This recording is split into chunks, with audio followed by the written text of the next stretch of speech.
Now you're very welcome back. We're going through the Sunday papers this afternoon. We have with us Dave McIntyre, who hopefully will be hearing back on Virgin Media Commentaries very, very soon. And we have Paul Rouse as well, Professor at UCD's School of History. Gents, you're very welcome. I'll run through the back pages first of all before we kick things off.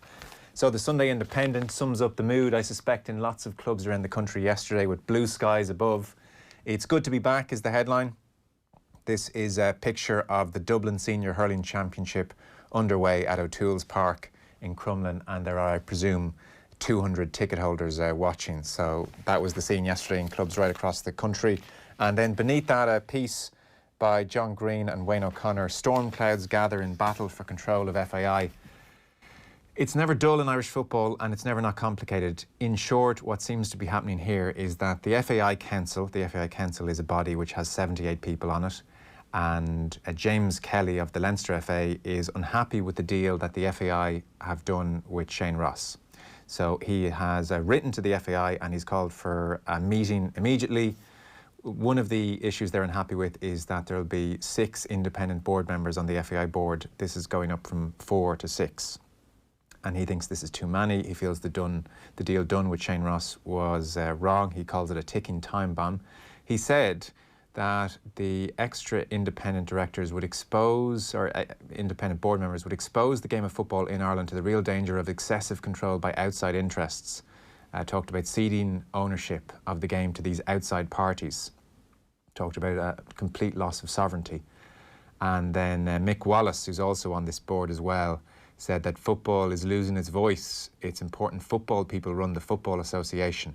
Shane Ross went on a bit of a solo run. I don't think it was handled well.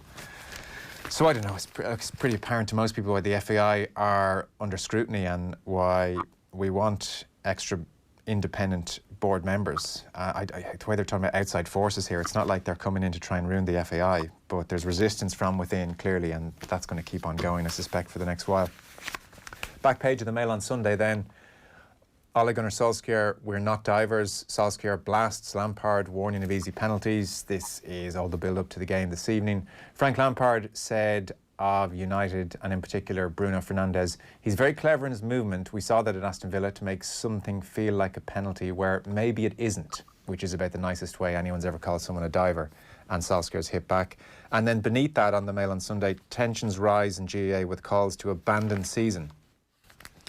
So this is on the back of Enda Stenson. He's the Leitrim chairman. He was on Shannonside Radio. And he said, I can't see any sense, good, bad or indifferent, to pay good money to train inter-county teams to play matches virtually behind closed doors. I don't think it should happen. I'd actually be calling on other counties to pull out altogether. Back page of the Mirror then. This Solskjaer-Lampard theme generally is on all the back pages. We're not divers and quit crying. That's Ole Gunnar Solskjaer with a picture above of Aubameyang's brilliant goal last night, brilliant first goal last night at Wembley. Back page of the Sun then. We're not con men. That's Ole Gunnar Solskjaer. And again, above that is a picture of Arsenal celebrating one of their goals last night against Manchester City. Sunday Times, similar picture. It's Aubameyang and Lacazette celebrating his goal. Double delight, the headline. Beneath that, Solskjaer rejects Lampard dive claim. And over on the right-hand side, Eddie Jones, rugby must reduce number of stoppages. He feels there's far too many interruptions in the game of rugby at the moment and something needs to be done about that. The Star then, again, it's Solskjaer. Ole lamps Frank, stop moaning is the headline. And Pep's boys, Oba and out, as in Aubameyang and out. Back page of the Sunday World then, lamps out for Ole's attackers. Again, it's Ole Gunnar Solskjaer, not too pleased with the diving accusation. And we did it for Jack. Owner pays moving tribute to Charlton and Hunter as Leeds crowned champions. They are the stories on the back pages. Paul Rouse, let's jump off with the tensions rise in GAA with calls to abandon season. Shane McGrath here on the back page of the Mail on Sunday. He has that quote from the Leitrim chairman, Enda Stenson. He wants to pull out of the championship altogether, wants others to follow. It doesn't seem with phase 4 of the reopening happening that we're going to have 500 people attending games. At the moment it's stuck on 200. There are various pieces on the GAA and the next 2-3 months across the papers, from Shane McGrath within the Mail on Sunday to Colm O'Rourke to Eamon Sweeney, various other pieces. Where do you want to start? I think with a general point first, and that is that you can't you can't read the COVID stories in the sports pages without also reading the COVID stories in the news pages, and the news reporting of an uptick in the number of new cases, of the nature of those cases, and of, as the headline in the Sunday Independent, the country on a knife edge, the sense that, well, COVID hasn't roared back, that it hasn't gone away, and that it would not take a massive amount for it to push around the country again. So it is within that context that people all across the country who are involved in the GAA are obviously delighted to be back training, delighted to be back playing, delighted to have the prospect of going to matches, even at capacities of 200, delighted to have games to talk about rather than the absence of games to talk about. But the word precarious is used here in a couple of reports. It's used by Shane, and you can see it in other news reports, this idea of it being a precarious situation. And this is clearly colouring how people are approaching this. And if you look at the GAA has repeatedly presented itself as a community-based organisation. It does not run itself in the professional context, as we know, of the major leagues of European sport and of British sport and American sport, who create essential bubbles to protect sports people who go about playing their games. The GAA cannot do that. It has repeatedly stressed its community nature. Now, this is where that strength is also leaves the GAA in a really vulnerable position, because if it gets in to clubs, it's spread across the community. That's the very nature of the organisation. And it is in that context, again, that you must read these pieces. And there's a line in the middle of Shane McGrath's piece on page 68 on the Mail, it's inside in the Mail, where he talks about the variety of views that are being expressed by people. And I think this is an equally pastoral commentary across the newspapers, in which he says the amateur epidemiologists have reappeared over the past 72 hours, arguing against the regulations and insisting that crowds of up to 500 should be let attend GAA matches. It's as if this idea that the GAA should get preferential treatment. And that's really hard to square with the medical advice and with the sense of a really serious disease that is lurking in the background. Yeah. Dave, on Shane McGrath's piece, he's talking about the GAA pushing their limits and get it badly wrong. That's the headline, and talked about the goodwill built up in lockdown. It can't be traded for favourable treatment now, and there was maybe a hope. John Horan was on Morning Ireland on Friday of getting 500 to attend GAA matches. And Shane McGrath writes, just because the GAA have conducted themselves well so far is not a reason to give them leeway now. That is not how a coordinated response to the threat posed by a pandemic works, a point that one suspects a great many GAA people understand. So that's Shane's take on the situation. Colm O'Rourke is writing in the Sunday Independent, Dave, and he admits he was one of those who was really pushing for the GAA to accelerate reopening. And now it would seem that he's not best pleased with what he's seen. He writes, at the heart of my conviction that we should have been moving sooner was the feeling that both young and old, but mainly young, would exercise personal responsibility. That, in the modern world, is taking a leap of faith. There are too many who believe personal responsibility is for others. The concept itself forms the very basis of society. Without it, you just have selfishness and individualism. And he's talking about the lack of personal responsibility that he's seen. It strikes me many of our youths, and maybe even more than that, are acting completely irresponsibly with social gatherings, house parties, and whatever you're having yourself. Social distancing broke down a long time ago with teenagers in particular, but if they stay local, it's not such a huge issue. He goes on later to say, anyway, what is happening now is that reckless behaviour by some is endangering all. And, GAA players, can they not give up a house party, or can they not give up a holiday a year? The disease may not cause young people too many problems, but they are spreading the virus to a much more vulnerable cohort. This didn't come as a surprise to me. Weeks ago when we were talking about why we needed to exercise caution and why the GAA couldn't just suddenly open the floodgates, it is for that very reason, human nature. Yeah, it is. I think the piece that Shane wrote in the Irish Mail at Sunday is probably looking at what I believe to be the first misstep in the GAA's approach to the pandemic and the manner in which they've taken an uber cautious approach. And I felt that they have really led by example almost from day one. And for weeks, we've been reading columns opposition to the risk-averse nature of the approach that GAA have taken. So I had to read his piece 2 or 3 times today just to really take it in. It's a significant U-turn. And in fairness to me, he does firmly say that he's admitting that he's very much changing his view on things. He said the GAA are being too careful. And now, as in his own words, he says he's switched from being a hawk to a dove because he's so alarmed by what he's seen over the last couple of weeks. But my question is, what did he expect? He's an incredibly worldly wise, experienced man. He's a school principal, so he knows more about dealing with teenagers than the vast majority of people. And he seems to be shocked almost by the general failure to accept collective responsibility. His naivety, maybe I'm reading too much into it, but it strikes me. Anyone who's observed the behaviour of a large cohort of young people, yes, from day one, but not just young people, people from all sections of society, they would have known that this was going to be a major issue for the GAA when it came to returning the organisation to something resembling normality. So I don't think anyone should be surprised at the fact that we've seen clubs in Derry and Cork and Dublin having to shut down all of their activities because of a small outbreak of COVID-19. And there's a couple of bizarre theories put forward by Colm. He says maybe that a player who's caused his club team to miss out on playing in their county championship won't have many friends. That players who go on holiday or to parties where there are a whole lot of strangers, well, they'd better stay away from the club. It's not a very well thought out way of looking at it. Again, blaming young people at a time when the government have not banned travel, at a time when the government have allowed a certain number of people to congregate indoors, at a time when they're encouraging people to get back to playing sport. It's a piece that's full of contradictions. And I think those contradictions illustrate the difficulty that the GAA have and are really going to experience in the next month in trying to get players back out on the field. Eamon Sweeney on the back page of the Sunday Independent. Irish life is not entirely governed by a desire to absolutely maximise our survival chances. So he kind of captures the dilemma for everybody, really. He talks about the argument that he's seen. I've seen it argued the risk of virus transmission through resumed GAA activity is sufficiently high to make postponing the season altogether the safest option.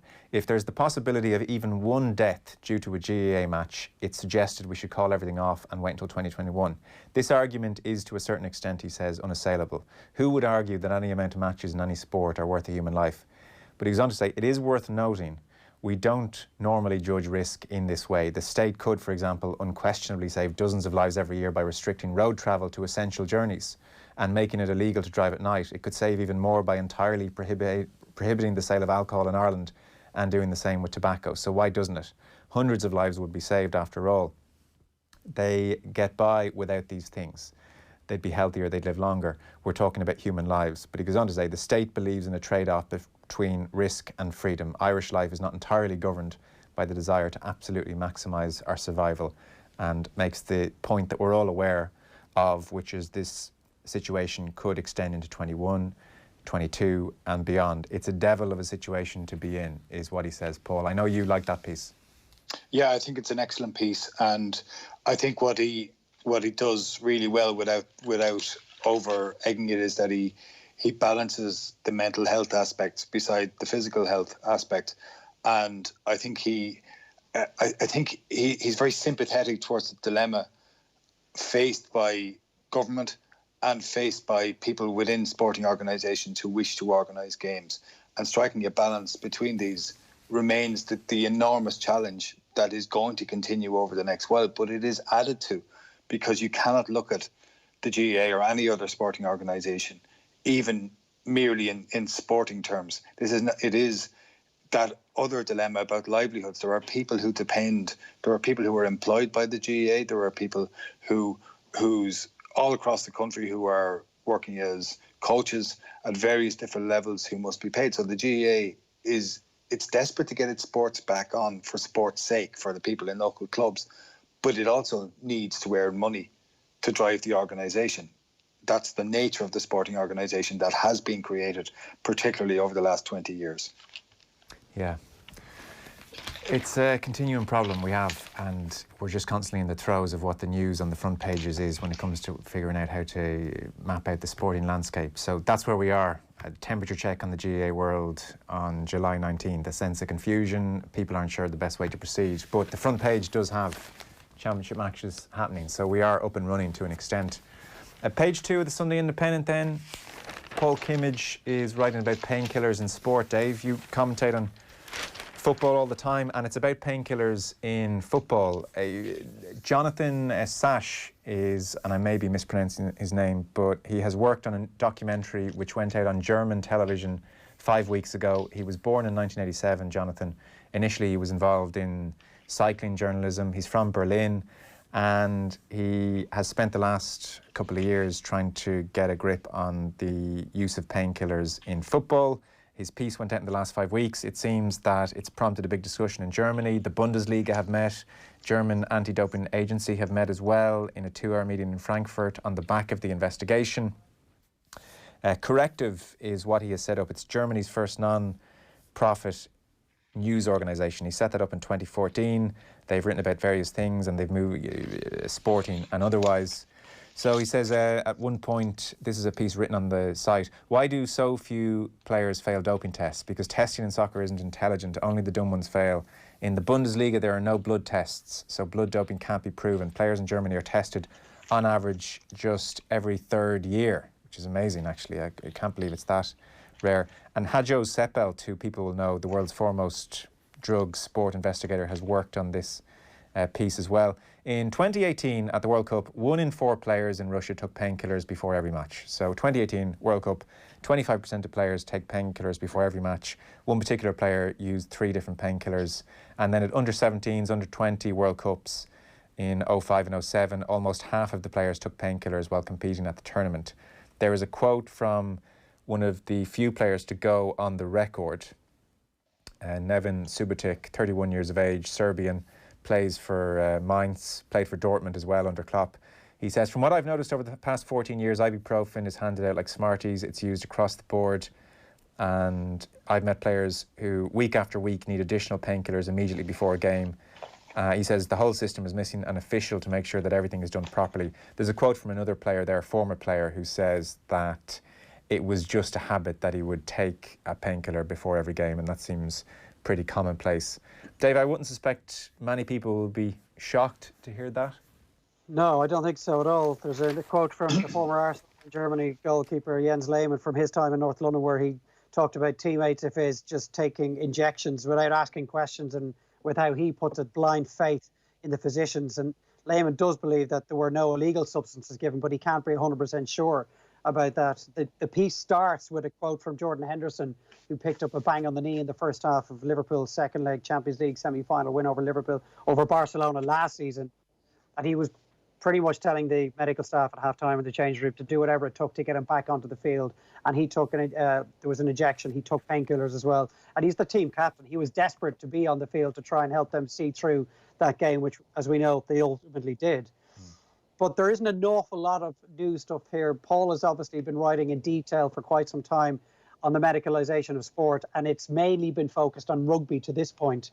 And we've heard many current and ex-pros talk about their experiences in a rugby changing room and describe, I remember Donegal Callaghan on Off the Ball, for example, talking in these terms about a bag just being handed around a dressing room, and how surprised he was at the willingness of some of the younger players just to almost routinely, out of habit, dip into the bag and pop a few pills, because they all were carrying a knock of some description and they all needed it, or at least believed in their minds they needed it to get through the game. So we would have been naive and foolish to think that this wasn't equally as relevant in football, where I'm sure very few players begin a game 100% fit. Maybe the very first game of the season, but within 2 or 3 weeks, they're probably carrying some sort of a niggle, and you do whatever you can to stay on the field. So I'm not surprised by this. There's not an awful lot new in it. I'm not sure where you go from it. As long as there are no rules being broken in terms of performance-enhancing drugs, until we get to a point where the overuse of painkillers becomes against the rules, with the amount of money involved, the stakes involved, players playing for new contracts, academy players desperate to be kept on at a club, players trying to prove that in their 30s that maybe they have the ability to get on another 2 years and get another 2-year deal. Their livelihoods are at stake. This is always going to happen. Paul Kimmage writes at one point that the World Anti-Doping Agency, this is via Hajar Seppelt, who's he's spoken to, defines its 3 criteria in anti-doping code. So a substance should be added to the prohibited list if any of these things, if it helps enhance sporting performance, if it represents a health risk, or if taking it violates the spirit of the sport. Painkillers, he makes the point, tick a couple of those boxes but get a free pass. And then there's a quote from a WADA science director, Oliver Rabin, who says, there is a general opinion that painkillers are not performance enhancing. I mean, it would strike me that painkillers are absolutely performance enhancing, but they're not against the rules. That is where we are when it comes to this world, Paul. It is again the context of the medicalisation of sport, where everybody seeks an edge, whatever that edge may be, and you see the stuff which we'll probably talk about in a minute on nutrition that the Mail on Sunday has. Again, that's the same within the same story here of people trying to find an edge, and of the difficulties of drawing lines in sport around not just what can be taken and what can't be taken, but how much of a thing can be taken before it can be considered performance enhancing. Now, it's not just painkillers, of course, it's anti-inflammatories.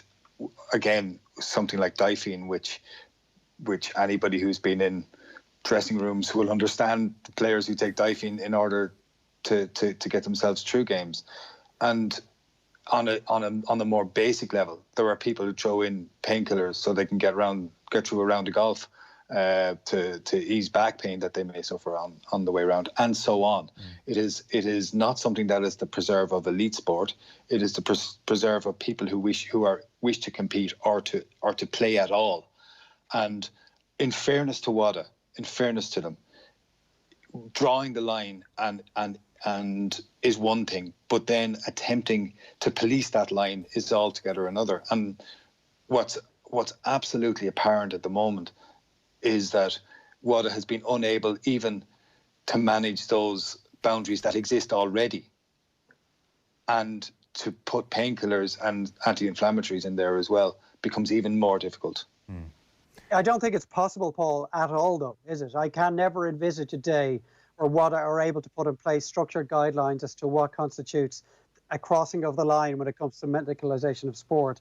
There are some clubs in professional rugby that, if there was a case and we got to the stage where you couldn't take these sort of things to get your players out onto the field, they simply would be unable to field a team for some games in a league, for example, as competitive as the Gallagher Premiership.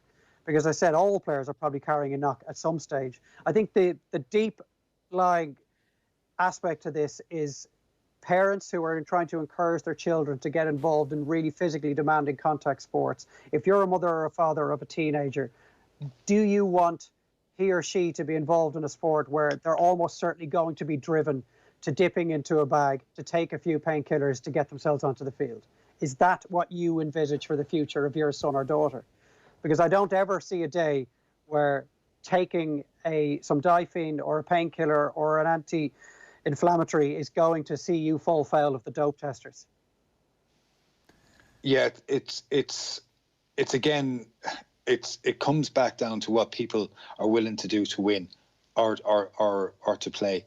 And it's not just professional sport, it's amateur sport. And the wages of amateur sport are medals. And people, I'd say if you asked any serious footballer or hurler in the country whether they would play in an All-Ireland final or play in a county final or play in a really significant match, and to get through that match they needed painkillers and anti-inflammatories, I would say that there are very, very few who would decline to take them. And again, it's part of that desire to win, and it's part of a desire also in another way to find an edge. This investigation in the Mail on Sunday, where they come back to it this week after last week's, and for those there's a kind of an extraordinary paragraph in the middle of a report it's tagged an investigation by Nick Harris, Edmund Willison and Rob Draper, and they refer to their disclosures last week in the Mail on Sunday about this drink form of a supplement, which is much more than a supplement. It's about the effects on diet, on energy, metabolism, of a delta G, which is a ketone drink. And in referring to the report last week, the paragraph reads, the first sentence is fairly striking in itself. Last weekend, the Mail on Sunday revealed that UK Sport asked their athletes to sign waivers, taking responsibility for any risks as well as non-disclosure agreements, promising not to talk about the project. Now, that's striking in itself. But the second sentence in this paragraph just tells you just where the world of sport has gone. It says, the substance was originally developed for the US Army and, according to UK Sport documents, for US Special Forces. And this sense that something should be appropriate for the elite unit of an army because of what it does to energy metabolism, obviously in time of war, and it being adapted by UK Sport in order to better prepare its athletes for the 2012 Olympic Games it's really startling, and that those games, do you know what? It's not startling. It's shocking, and it's shocking not in the sense that it's surprising, but that it's a reminder once again of how far down this road that the Olympic sports have travelled when it comes to that very elite level. Yeah, we touched on this last week. The Oxford professor is the follow-up piece this week, and she says she's amazed, shocked by the revelations last week that this was used by British athletics. She had no idea this was going on. This was originally the ketone drink was for special forces behind enemy lines, so they would make do with less food and have more energy. So it was for special forces, and then 91 British athletes used it. I think 20 to 25 of them had to pull out because they were having adverse side effects to the thing, and the rest continued. But so the professor behind it at Oxford has said she's shocked it was used. But they were guinea pigs, basically. Well, that was the phrase used last week. Yeah, they were guinea pigs. It had never been used in competition before. And this is a state agency who is essentially running these things through its athletes, and it's a reminder again of the politicized nature of sport. And anybody who tries to talk about the sport being living outside politics, just look at how important those Olympic Games were to people in Britain. Just look at how many medals they wish to win and to claim for their own, and look at what UK Sport was willing to do to experiment with such a product on 91 athletes. And it is very, very striking that so many should have been forced to pull out because of side effects. That tells you precisely the nature of the trial that was underway here. Dave, I would feel like ever since we started doing the paper review, in particular on Sunday papers, Sunday Times investigations, this theme comes up, I don't know how often, every second week. We talk about it, we're dismayed by it, the medicalisation of sport is discussed at length, and on we go. Do you ever envisage a time where wherever that line is in the sand, between allowed by the rules and not allowed by the rules, there's never going to be a time where elite athletes are not going to go right up to the line in every which way they can? That is just the reality of sport. It is the reality of sport. The stakes are too big. Whether it's the billions that's involved in football, or whether it's an individual contract that maybe an injured player is trying to get signed again. Maybe in the NFL, for example, we know that the shelf life of NFL players under 2.5 years at the moment, and you'll do whatever you can to get yourself through an injury. As long as there's money involved, prestige and wealth and riches, you will always have those that are not only willing to go right to the edge of the line, they'll go well beyond it, and they will hope that they can cook the system to the point where they won't be caught. But this piece harks back to a different era. It goes back to beyond the Iron Curtain in the 1970s and 80s, and the stories we would have heard coming from some Eastern European countries and their state-sponsored attempts to try and add to their medal haul at Olympic Games and World Championships. I'm very surprised by this sort of a development. But it was legal. I mean, it was a risk because it had never been used in competition. So there was an element of as Paul says, guinea pigs to the whole thing. But it was legal. It's just it was right up to the line, and it certainly wasn't what the ketone drink was invented for. But it was legal. Absolutely. I get that. It's almost certain that no rules have been broken here. Yeah. But I'm not sure if you and Paul agree. this piece in the Irish Mail on Sunday and the Paul Kimmage's piece in the Sunday Independent, to me, are about two very different things. Go on. I don't think this is necessarily linked to the medicalisation of sport, in that it is about players doing whatever they can do to mask pain to get themselves onto the field. This is experimenting with a substance that has yet to be declared on the banned list, but without the knowledge really in depth of the people who are actually taking it. That's why we refer to them as guinea pigs. It's why they're referred to as guinea pigs within the piece itself. It's very different from a player in the changing room at halftime, like Jordan Henderson, taking a couple of tablets to ensure that his knee can get him through the second half of a football match. I think they're very different, but they're part of a similar process of using medical developments in a very particular way to gain to pursue success in sport. And the question for people in that is where you draw the line on that. And in one way, the experiment in England is way worse. It's to use elite athletes as guinea pigs in this manner with that particular product. It's just by a state agency doing this is really striking, and it's in a way it feels entirely wrong. But in another way, the widespread use of products such as anti-inflammatories and painkillers is possibly more damaging in the longer run because of the extent of their use and misuse. So is the logical conclusion then that we're all going to have to reach here that painkillers aren't allowed in sport, that you're not allowed to take an anti-inflammatory? No, that's just not. It's not going to happen. What we're talking about here is the context in which you use them and the longer term damage which it does to people's bodies. So we have to allow for human nature. It's a bit like the COVID discussion. You know, we open up the GAA gates and we presume everyone will behave well. 20% will never behave well. So in the world of sport, you allow painkillers in the hope that people use them in the right ethical way and according to the spirit of the sport. That is not going to happen. That clearly is not happening. So therefore, do you have to say, well, we're going to face reality here and ban painkillers? I mean, I don't see how you get to that point. I think there's a balance. No, I think you can reach a balance whereby... But we're not talking about a balanced world, are we? No, we're not. But that's why you need to take it out of the hands of the players themselves. So you need to put this into the hands of independent medical practitioners, whereby there are a certain number, or there is a certain dosage or amount of painkillers, anti-inflammatories, whatever the case may be, that a player can take maybe on a daily basis, on a weekly basis.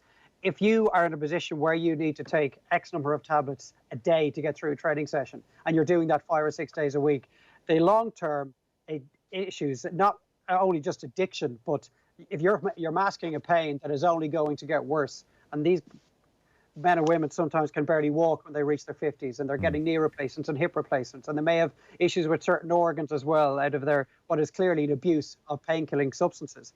It is possible to be able to put yourself in a position where someone can take a tablet to get through a game without it wreaking long-term havoc on their long-term health prospects. So I think doctors need to be involved, physios need to be involved. It can't be done, willy-nilly where there's absolutely no limit on what you can take. I think if it's studied in detail and all of the stakeholders are brought into the conversation, it is possible to strike a balance. Okay.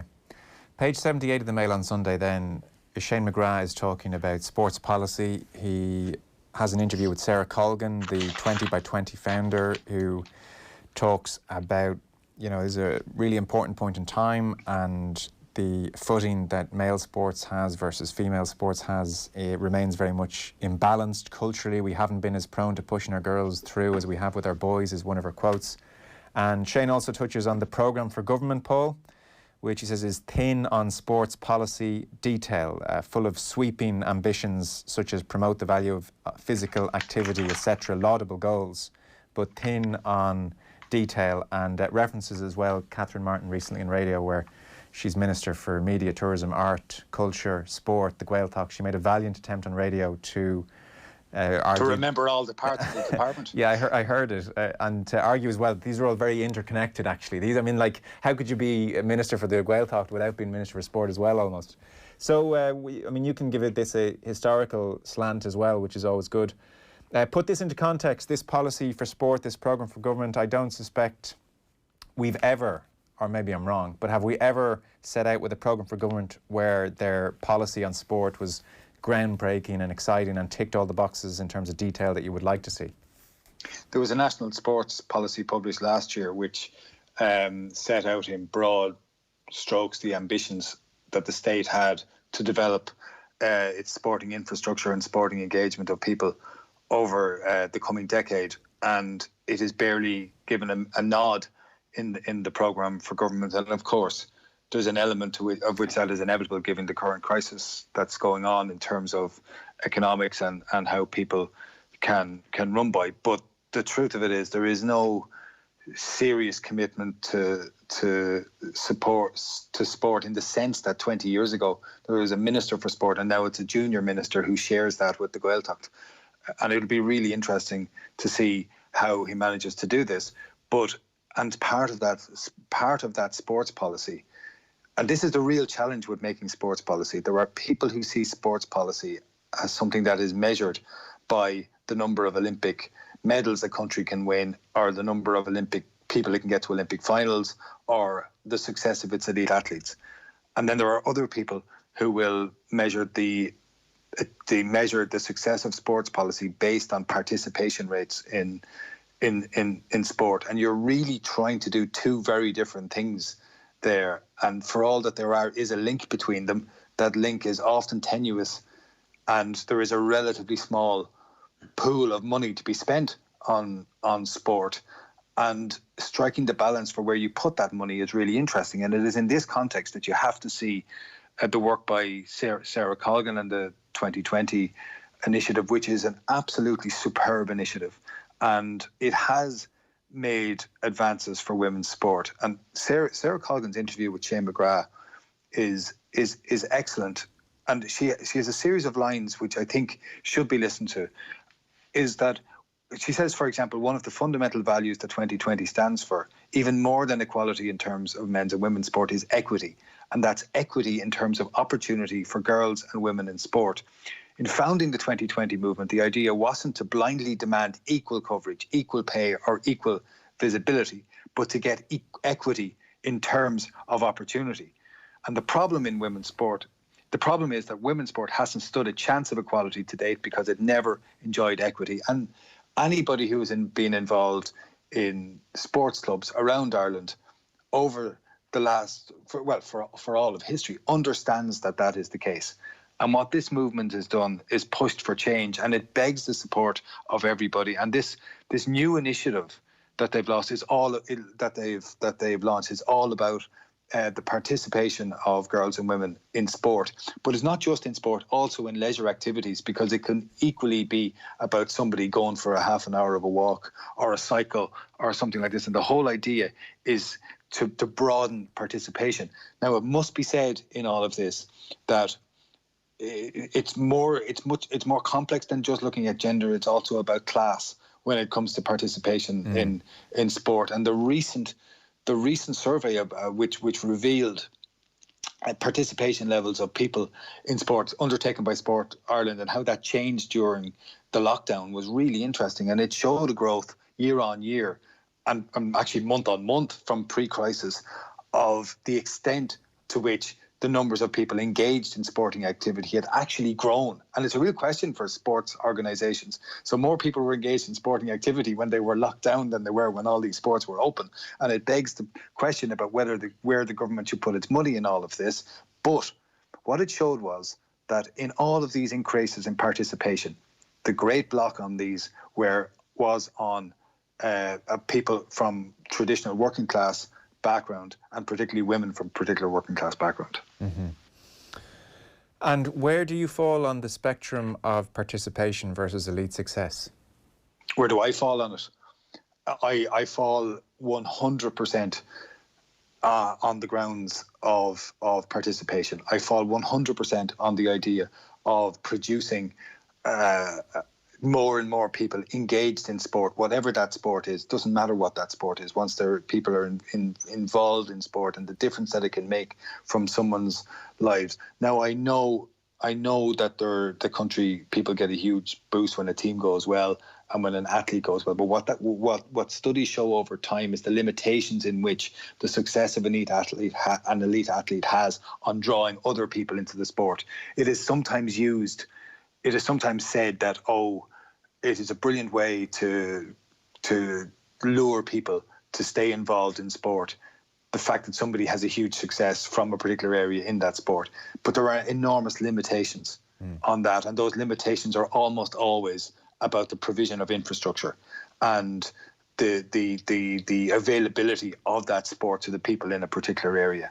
So, and it's overstated. So to me, I fall in the provision of sporting infrastructure and of support for sporting activities, initially in schools, but also in communities. Okay. Paul, you described the link between the two as tenuous there. Are they not intrinsically linked? Is it not? Or is it a chicken and egg situation that maybe increased participation in younger age groups drives the potential for success at the elite level and the international stage in years to come? Or is that elite level success then drives participation? I would have thought that the link between the two can't be overstated. I think it's tenuous to the extent that the fact of elite success in sport or elite involvement in sport at a higher level produces a broad level of people playing the sport underneath. The studies, for example, we go back to the London Olympics, show that just isn't the case. It's just not how it works. I don't mean to say that it's not there are no connections and that there aren't significant links and that they don't feed off each other, but in the context of where you have a limited budget to spend in a country, well then every time I will choose the privileging of participation over support of elite athletes. We are going to continue this chat on all our social channels with Dave McIntyre and Paul Rouse. Here on the radio, though, we're going to take a short ad break, and Nathan will be along with the Bournemouth-Southampton game, and Damien Delaney will be on co-commentary with him. So we're going to take a short break here on the radio. The commentary is on the way. You can continue listening to the paper review on our social channels, or you'll get the full podcast as well. And just like that, we can continue our chat on all our social channels. I'm not surprised, by the way, to read about the economic situation being so crucial when it comes to participation in sport, Paul.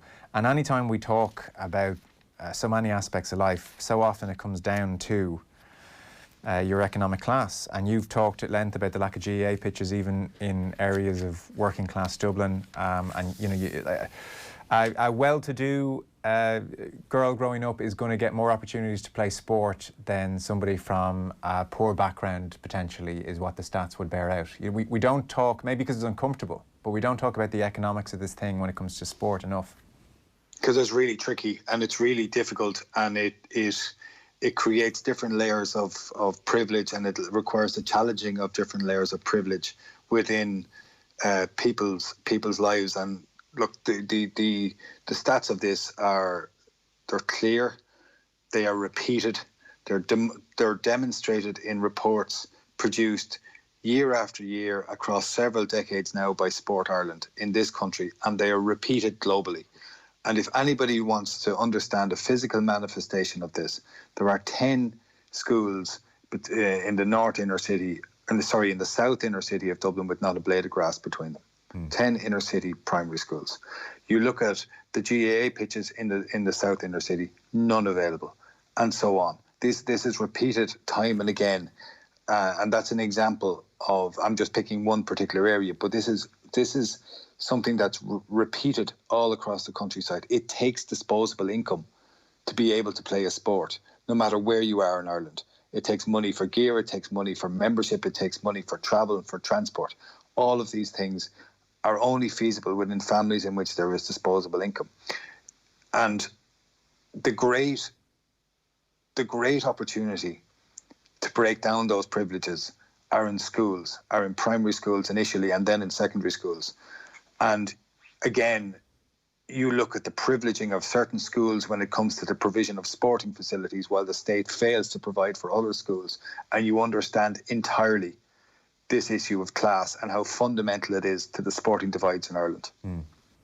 But we don't hear about that very often, I would say. No, but it's not a story that is championed by people. It is not something that there are unbelievably brilliant people working in, say, for example, Kevin's Hurling Club in the north, in the south inner city of Dublin, in boxing clubs around the city, in many, many soccer clubs around the country who are not properly resourced.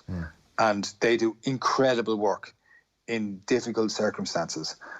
And the manner in which they, in my view, the manner in which they are supported is incredibly poor.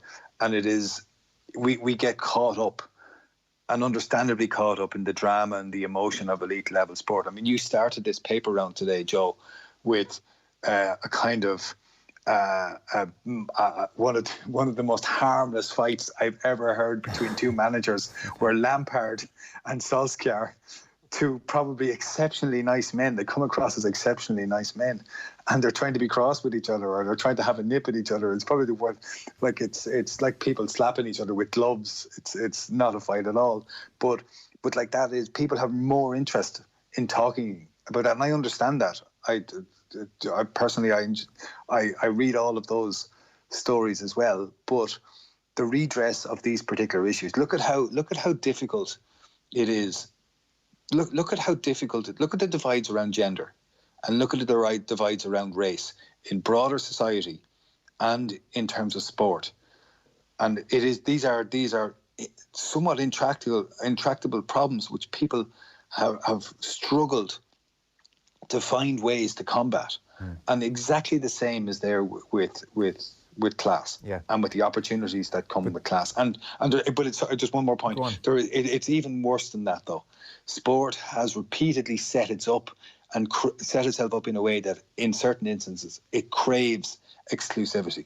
So the nature of modern sport was the creation of a club, and within that club, you had a defined membership. And for certain sports, it's actually to remove yourself from the inverted commas undesirables was their modus operandi. And once that's there as your original sin in the creation of the sporting world, it's very difficult to shift away from it. Yes. Maybe there's call for a version of 20 by 20 for certain classes in certain parts of the country, and so that the plight is discussed more. You know, that stat you gave about the primary schools, that should be the number one sports story in the country. It should be something we discuss on a monthly basis to see what progress is being made, and yet we don't. And it's very people hard. Get tired of it, Joe. Though you can do that if you want, but people will get tired of it because you're seen to be beating the same old drum. Okay, but you could apply the same thing to 20 by 20. That doesn't stop us from doing it. Doesn't stop us from talking about it. We support 20 by 20. Are we doing enough to support the lack of facilities for certain classes around the country? You know, I mean, are people tired of 20 by 20? If this has been going on. The manner in which women have been treated in sport has been going on since the 1880s and 1890s. In terms of being, women have sought equality in sport since that period and been denied it. There are the steps that are being made here. There are superb steps, and anybody who is involved, and they replicate changes in wider society, which remain. I mean, sport mirrors the manner in which things happen in wider society, and it is a fact. Like it's in 2 years' time, the Ladies Gaelic Football Association, still called the Ladies Gaelic Football Association, is 50 years old. But the GA is heading for 150 years old, and the Gaelic football and hurling, the men's organisation, which essentially be a male to play in the GA, that's a 100-year start. So when you have a start like that, you have to appreciate how difficult it is to change. And 50 years ago, actually, in October, 50 years ago, Jim Tunney, who later was kind of somewhat caricatured as a minister in Haughey's governments, founded. He brought people from around Europe and America to a conference in Dublin Castle to call for equality of women in sport, to call for the establishment. And he got a couple of people in to speak, and they spoke brilliantly at it. And then there was no policy to back it up worthy of the name. And this is what I think 2020, what I think is brilliant about 2020 and the support it's had, is that it has gone for practical measures, and it has really pushed for practical, achievable goals. And whether it falls short slightly or it exceeds what it goes, it won't end with this. It needs to go further, regardless of that. No, agreed. I'm agreed. I'm just making the point when you talk about not a blade of grass for those 11 schools in inner city, south side of Dublin, isn't it? Yes, outside Dublin. Yeah, inside the canal. So I'm just saying, 20 by 20, excellent, and it's not to take away from that, but you know, the stats, as you say, borne out, show that economic class is also massive here. Equity of opportunity is what you mentioned and Sarah Colgan talked about, and so we're not talking about this whole other aspect to equity of opportunity. We don't talk about it. There's 20 by 20 by campaign, and it's a very, people are getting behind it. We're behind it here in the show, but like I'm just saying, well, people get sick if you're beating the drum of working class people not having the opportunity to play sport. Well, okay, tough luck if they get tired of it, you know, but we should be talking about it more. We don't talk about it enough. Like, we don't talk about it in the show, that if you're from a working class family, the odds of you being able to play sport are dramatically down on the vast majority of the country. And certainly the odds on you being able to play certain types of sport are dramatically down. And in all of this, the prevalence of discrimination or difficulties for people where class and gender mixed together, where working class women are particularly denied adequate sporting facilities, opportunities, supports, and ultimately a lifelong engagement with sport. They're just there in the stats. It's all in the reports. Yeah. Sorry, Dave, you've been sitting there patiently. It's at the top. You also mentioned the call from the Leitrim County Board Chairman and Stenson talking about he couldn't see the point in an inter-county championship taking place. That we've already gone through the risks that the GAA are trying to wade through as regards COVID-19. But it's another illustration as to how important it is that we do have an inter-county championship. The GAA are already financially strapped as it is, given what's gone on in the last few months. They don't want to be in a position at the end of the year where they have to potentially hand back broadcasters the fees that they have paid for the rights to show the games on TV, Sky Sports and RTE Television, because if you talk about that situation that Paul has outlined in the South Inner City in Dublin, situations like that are only going to worsen on the back of what we've gone through over the last 3 months or so. And that piece that Shane McGrath has written with Sarah Colgan, there's a line in it where it says, no government was ever unseated for slashing spending on sport. That is what should be concerning those with an interest in sport or who work in the industry. And that is the big fear among people like Sarah Colgan, that a lot of the progress that has been made in recent months and years could be lost if we don't get some commitment from the government that when cuts do need to be made because of what's gone on, that sport isn't, has always been, the go-to, the easy one, the low-hanging fruit where you can make cuts, and it won't really impede your ability to be re-elected in years to come. Let's go somewhere completely different then. Bryson DeChambeau in the Sunday Times, Dave, you liked a couple of lines on him. Yeah, well, I've been a huge fan of what's gone on with regard to Bryson DeChambeau in the last few weeks since golf emerged from its own lockdown. And I don't know if anybody saw his behaviour on the golf course yesterday. There's about a 20-minute clip on YouTube of the manner in which he's played a hole at Muirfield Village in Dublin, Ohio, Jack Nicklaus's tournament. He carded a 5 over par 10 on a par 5, which ultimately was responsible for him missing the cut. And the piece in the Sunday Times today has been written by Rick Broadbent, and it's actually about Rory McIlroy and the misfortunes he's endured over the last couple of days and his inability to play in any way consistent golf in rounds 1, 2, and then again around 3.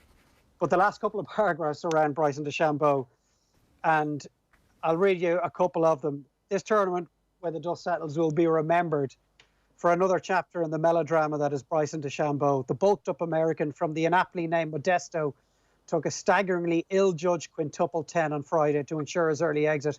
The calamity was notable for the bad attitude he displayed, as well as the shots, as he refused to accept an out-of-bounds ruling. Demanding a second opinion, he muttered, "They're giving me a garbage ruling, as usual." His caddy then deliberately blocked a camera. This follows DeChambeau's fatuous claim that filming golfers at vulnerable moments can damage their brand. This is magical content. And I put a tweet up yesterday that anyone who doesn't believe that Bryson DeChambeau is good for the game is missing the point entirely. Because there are people who would never ordinarily talk about a regular PGA tournament, such as the one that was played in Detroit in Michigan 2 weeks ago, which DeChambeau won, that are now discussing it. And as much of the PGA Tour are trying to remain on brand, no matter what happens, and try and create the perception that every member of the PGA Tour as a stand-up, classy, gentleman type guy. They should be embellishing this sort of thing because it is great for the game. And I am far more likely to watch a tournament that has Bryson DeChambeau in it than I am a tournament that he is not competing in. Yes. They have underutilised the great thing that is the caricature villain in sport, golf, down the years. They've never really had one. I mean, Bryson's doing his level best here to step up to the plate.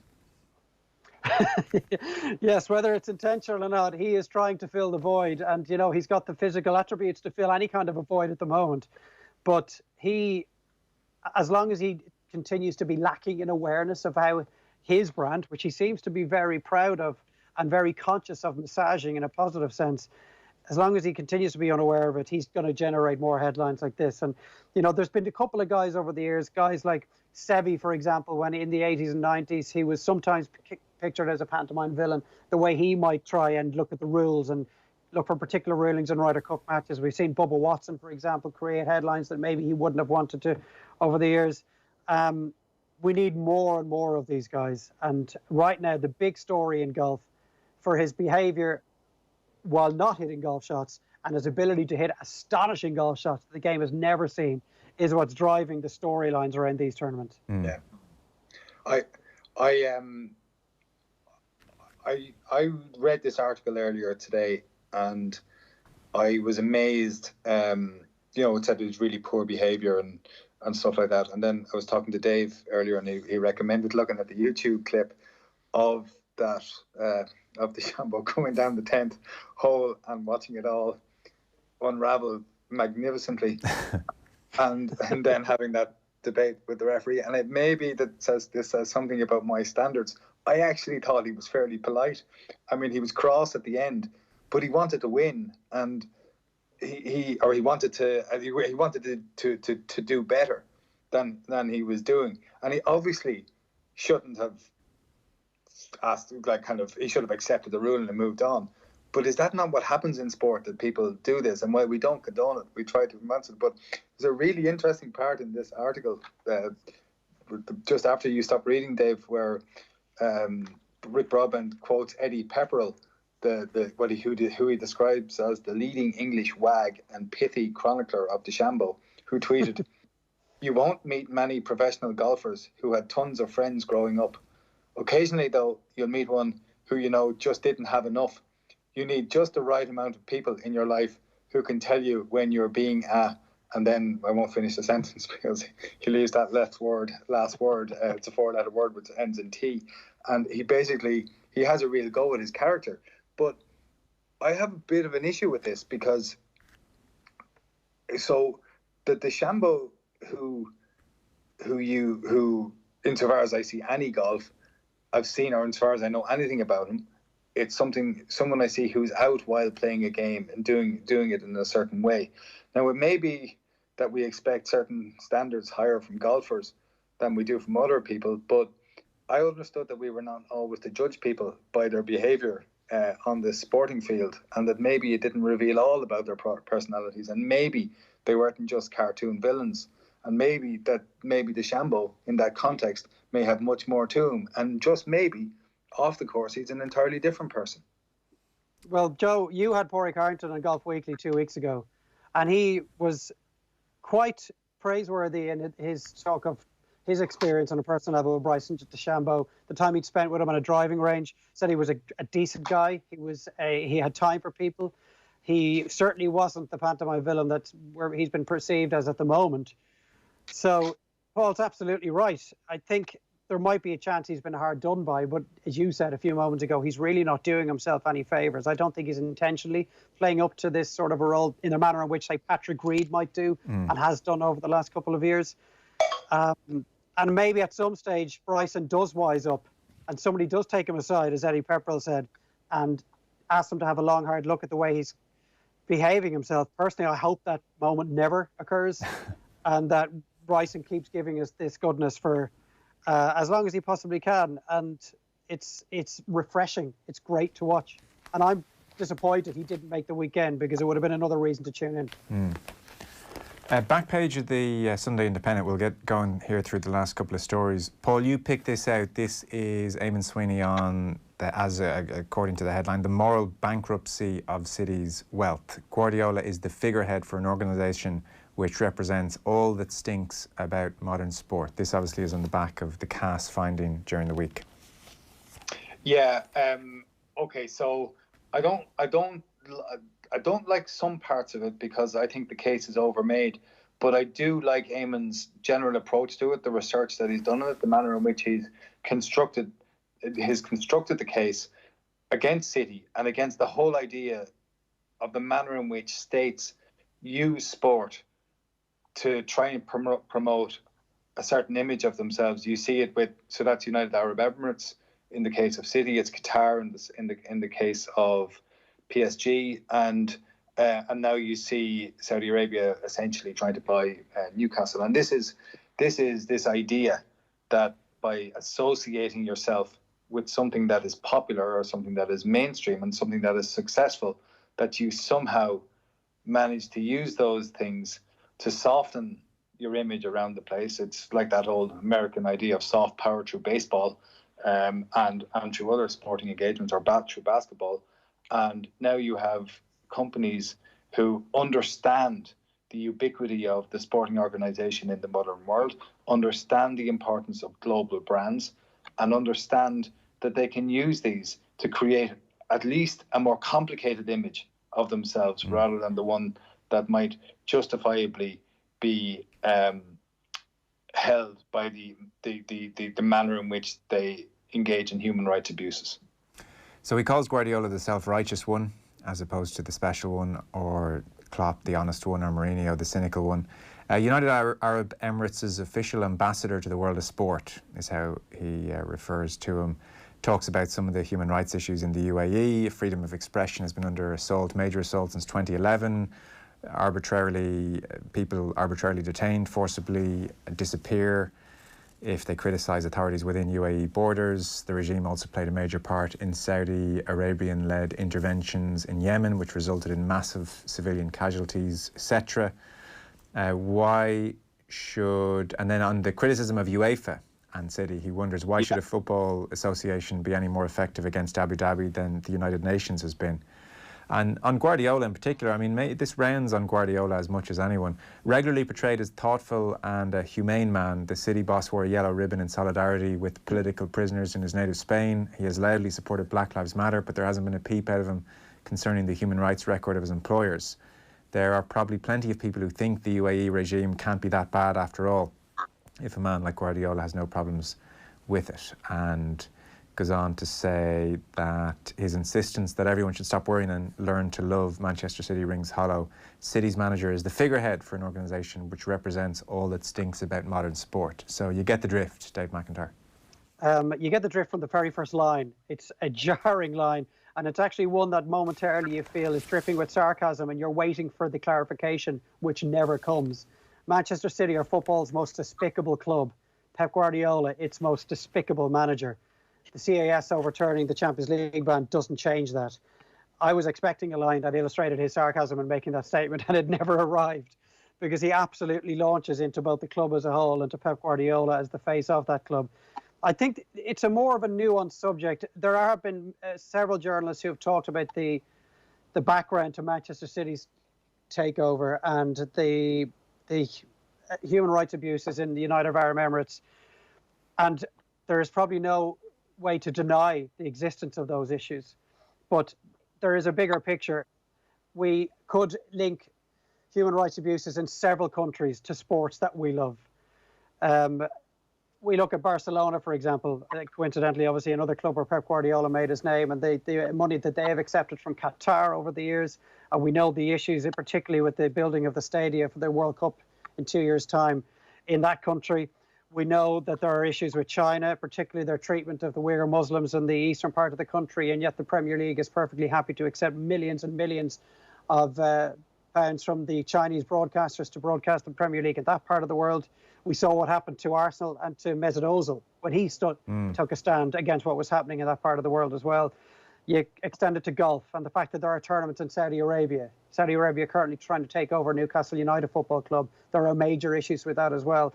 It's very difficult to draw a line and stop at a certain point when it comes to these sorts of issues. A lot of what Eamon says is correct, but to single out and really go after Pep Guardiola, who's been asked to do a job by a football club. He is a football manager and he's accepted it. And yes, he's been incredibly well paid for it, but he's very good at what he does. I think overall, the way in which he's dragged Pep Guardiola's character down in this article is a bit unfair. Final word on that one, Paul? I think that's why I would have said at the beginning I didn't agree with all the stuff in it, and there was a couple of lines. There were lines in it that I think the opening line is overdone. But he constructed a really good case as to why City are out of order and why Guardiola is out of order. And I agree with one particular point he made, and that was Guardiola's tone after the football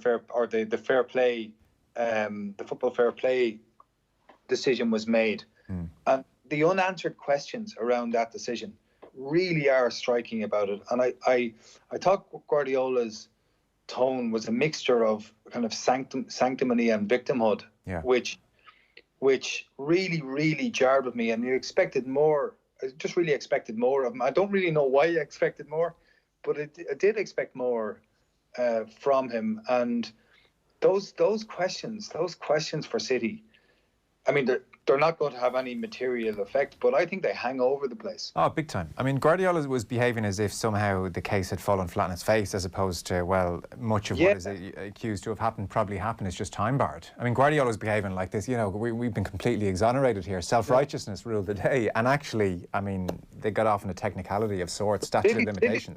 Brilliant job for them. So, it's very difficult to read it any other way, other than City's lawyers did a brilliant job for them. I don't think the woe is me line, everybody should be apologising to us. He's demanded apologies from clubs like Liverpool, Manchester United, Chelsea. That is not the line that Guardiola should be taking, and there is absolutely no way he's generating any sympathy for him or for the club when he takes that stance. We're running hard against the clock here. So the last couple of things I had jotted down were a mixture of Bruno Fernandes, Sia Khaleesi and Leeds United. I'll let you both pick one each. So, Dave, I think Sia Khaleesi was the piece that caught your eye. This is in the Mail on Sunday, the South African captain. Yeah, we won't spend too much time on this, but it's just one aspect of it. There's a piece in the Irish Mail on Sunday where Nick Simons is speaking to the South African World Cup winning captain. And I think some of us had an inkling as to the background that this man has, what he has to come through to be playing at the elite level of sport. He talks about his impoverished first few years, about his early days when he might only get one meal a day, and that would be a slice of bread in school. But the premise of the piece is that he has now set up a nationwide food bank scheme in South Africa. And he mentions how inspired he was by Marcus Rashford and the stance that Rashford took against the UK government in recent weeks, and basically almost single-handedly forcing them into a policy U-turn on the provision of school meals to children from disadvantaged backgrounds during the summer holidays. They were obviously going to bring it back in September, but he wanted it kept up right through the summer holidays, and they were forced into a climb down. And obviously, Marcus Rashford has been given a huge amount of praise for what he's managed to achieve in the UK. But that is very obviously extended to way beyond the United Kingdom, because you have the South African World Cup winning captain mentioning what Marcus Rashford has done. And there was also one other line in it where he talks about the Black Lives Matter movement and how powerful he believes the Premier League's players' move is to take the knee before kickoff in all of the games since the lockdown was over. But he does say that those who don't take the knee should not be accused of not supporting the Black Lives Matter movement. And I think that's important, because those who don't take the knee, or those who refuse to wear the poppy on their shirts, they can be heavily criticised for it. And people are free to make their own calls on these things. It doesn't necessarily mean, as Khaleesi says, that they're against the movement in question. Although on the Black Lives movement and taking the knee matter, I don't personally see why you wouldn't. It's such a small thing to do. But I think in any democratic society, you are free to make a decision yourself as to how you want to approach these things.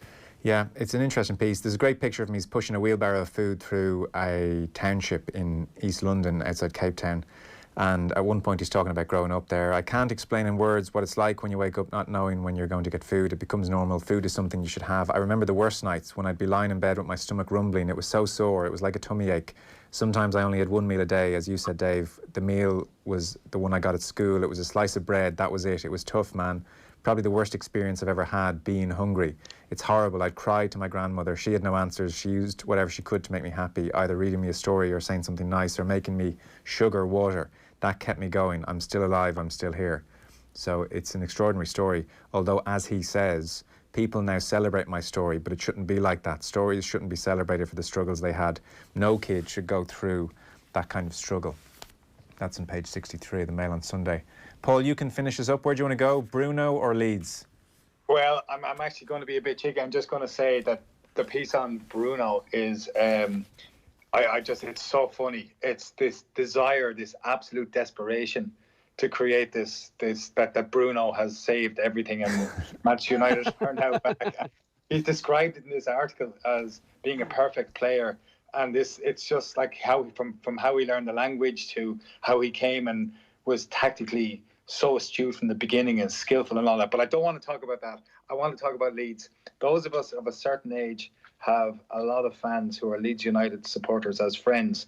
And the last 15 or 16 years, well, really since 2003, has been a magnificent roller coaster with those people who have just suffered emotionally through the various trials and tribulations of Leeds United in ways that have been exceptionally entertaining to witness. I have several Leeds fans who are good friends of mine. One in particular, I think, is fairly convinced that something will happen before the trophy is presented on Wednesday night. It will all have proven to be a ruse, and Leeds will remain mired not just in the Championship, but will be pushed back down to League One. Now, the pieces, I really look forward to doing the paper round today, not least because I thought there would be brilliant Leeds pieces that would tell the story of, go back through the various calamities that have befallen the club, that would go back through the Chileno years and how he struggled so much. I thought they would go into the current ownership, the arrival of Bielsa, set out just the sheer craziness of Bielsa's ways and how he's so now beloved in Leeds. And really, every paper had a go at it.